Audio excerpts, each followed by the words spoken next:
The safe was never supposed to be open. Its steel door, thick as a vow, usually stayed shut behind a painting that no visitor ever noticed. But that morning, the door stood ajar, light spilling across stacks of cash and documents like a dare.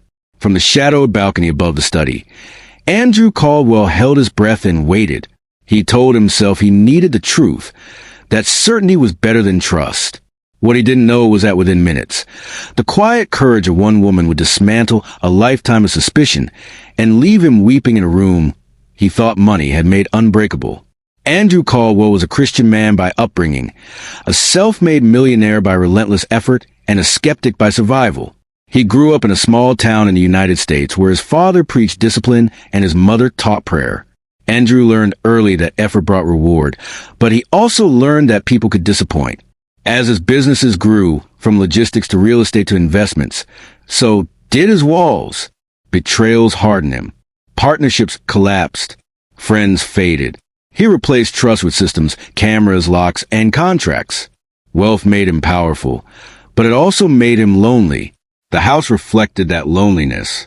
It was vast, immaculate, and silent, perched on a hill where city noise couldn't reach. Staff came and went on schedules precise enough to feel mechanical. Among them was Ruth Daniels, the maid who arrived before sunrise and left quietly before dusk. She was in her late 50s, a Christian woman whose faith had carried her through losses Andrew would never see.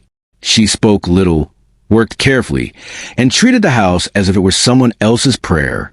Andrew noticed small things and assumed the worst.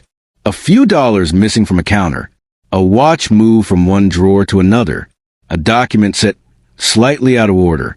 Each incident fed a story, he told himself, a story about human nature and inevitability. Instead of asking questions, he built a plan. He would leave the safe open and let truth reveal itself. If you believe in the kindness quest and second chances, if you believe that compassion can rewrite a life, take a moment now to like this video, comment, share it with someone who still believes in goodness, and subscribe to the channel. Your support helps these stories reach hearts that need them most. Ruth's life outside the mansion was modest and heavy with responsibility. She lived in a small apartment across town and spent evenings caring for her sister, who had been bedridden since a stroke years earlier. Bills arrived like clockwork. Strength was something Ruth practiced daily. Quietly, the way some people pray without words. She believed work was dignity and honesty was survival. Every morning, before turning the key in Andrew's door, she whispered a prayer for integrity, her own and her employer's. That morning, Ruth entered the study to dust the shelves. The open safe stopped her cold. For a long moment, she didn't move.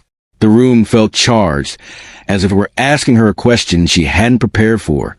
She approached slowly, eyes fixed not on the money but on the implication. Something was wrong. Someone could be blamed. Someone already was. Up on the balcony, Andrew leaned forward, jaw clenched. This was it. Ruth did not reach inside. She closed the safe gently, as if tucking a child into bed. She wiped the handle with the corner of her cloth, careful not to leave marks that might invite suspicion. Then she sat in the chair by the desk. Her shoulders trembled. She bowed her head. For several minutes, she prayed. Andrew's breath hitched. He watched his tears slip down Ruth's cheeks and dotted her hands. She stood, folded a small piece of paper, and placed it on the desk. Then she left the room, her steps steady, her back straight, her dignity intact. Andrew didn't move for a long time. When he finally did, his hands were shaking. He watched the footage again, and again, searching for a flaw that would justify his fear. There was none, only a woman who saw a trap and chose righteousness anyway. The note lay where Ruth had left it. Andrew opened it slowly. Her handwriting was careful, almost apologetic. She wrote that she found the safe open and worried someone could be accused or harmed. She wrote that she prayed for the house and its owner, asking God to protect him from loss and from a hardened heart. She apologized if closing the safe was not her place. Andrew collapsed into the chair and cried. He cried for the suspicion he had nursed like wisdom. He cried for the years he had measured people by risk instead of character. He cried because a woman with so little had shown him a wealth he didn't possess. That afternoon, Andrew asked Ruth to sit with him, not as an employee, but as a person. His voice cracked as he confessed what he had done. He expected anger or at least hurt. Instead, Ruth listened. She didn't defend herself. She didn't shame him. She forgave him quietly, as if forgiveness were simply the next faithful step. Her grace undid him. Andrew began to change, not in grand announcements, but in daily decisions. He apologized again, publicly and privately. He raised Ruth's salary and insisted on paid time off. He arranged for her sister's care to improve without conditions or fanfare. He removed cameras from places they didn't belong. He replaced suspicion with conversation. He also returned to church, not to be seen but to be healed. He sat in the back at first, uncomfortable with sermons that spoke of trust and love as risks worth taking. Slowly, he prayed again, not the tidy prayers of success, but the clumsy ones of repentance.